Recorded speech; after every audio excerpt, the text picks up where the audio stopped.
Paghupa ng baha, lumutang naman na ang mga bangkay sa Cebu. Kabilang sa mga namatay ang 10 kaanak ng isang padre de pamilya. Live mula sa Cebu City, nasa frontline ng balitang yan si Dave Abuel. Dave, ano na ang sitwasyon dyan sa mga sandaling ito?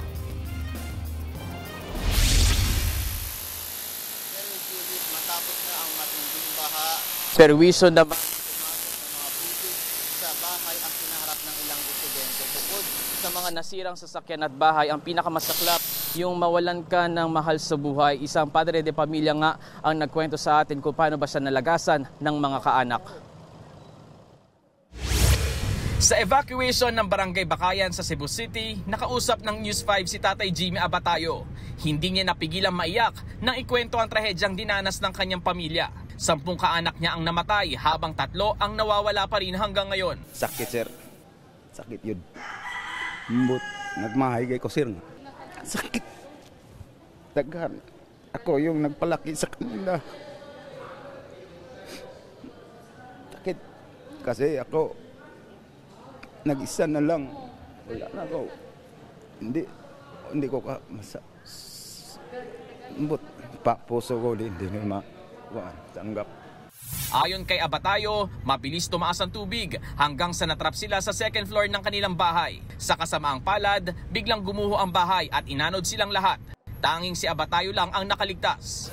Kabilang sa mga namatay ang kanyang mga itinuturing na anak at apo, pati na ang kanyang misis.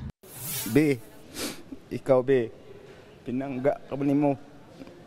Grabe ka, pinangga na ko. Parihas ta, nagpangga na tunduha. Pero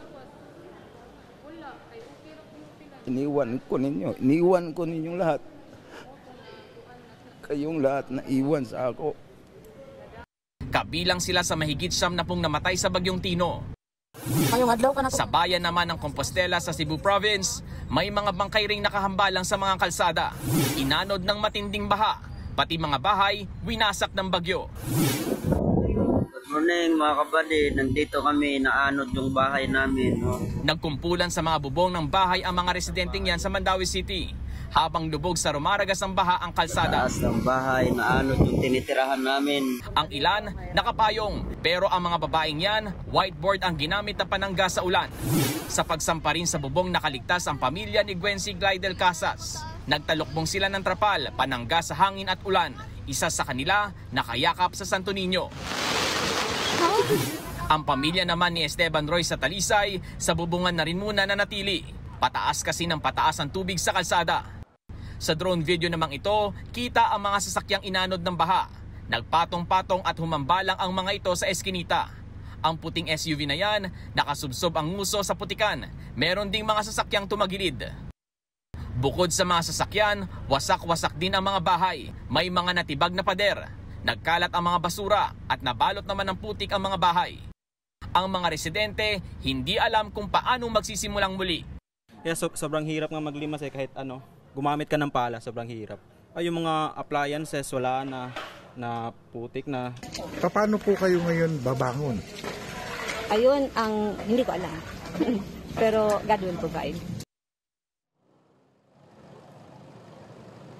Cheryl Julius, base doon sa naging advisory ng Visayan Electric Company kaninang hapon, o yun yung supplier ng kuryente dito sa Cebu City, more than 50% ng mga customer nila ay na-restore na yung supply ng kuryente. Ibig sabihin, may mga lugar pa rin dito sa Cebu City na walang kuryente. Kaninang tanghali, napagbigyan tayo ng ilang residente dito sa Villa del Rio na makita yung sitwasyon sa kanilang mga bahay. At nakita nga natin yung paglilimas nila ng putik. Regarding naman doon sa evacuation data sa evacuation center, sinubukan natin humingi ng panibagong datos sa mga otoridad pero hindi pa sila nakapagbigay ng panibagong datos. Ang sabi nila sa atin, meron naman ng mga residente ang umuwi na sa kanilang bahay matapos ngang gumanda yung panahon kaninang tanghali. Yan muna ang latest mula dito sa Cebu City. Balik sa inyo dyan sa studio. Maraming salamat, Dave Abuel. Mga kapatid, Cheryl Hosing po. Maging maalam at may pakialam sa mga napapanahong issue at headlines. Mag-follow at mag-subscribe na sa social media pages ng News 5.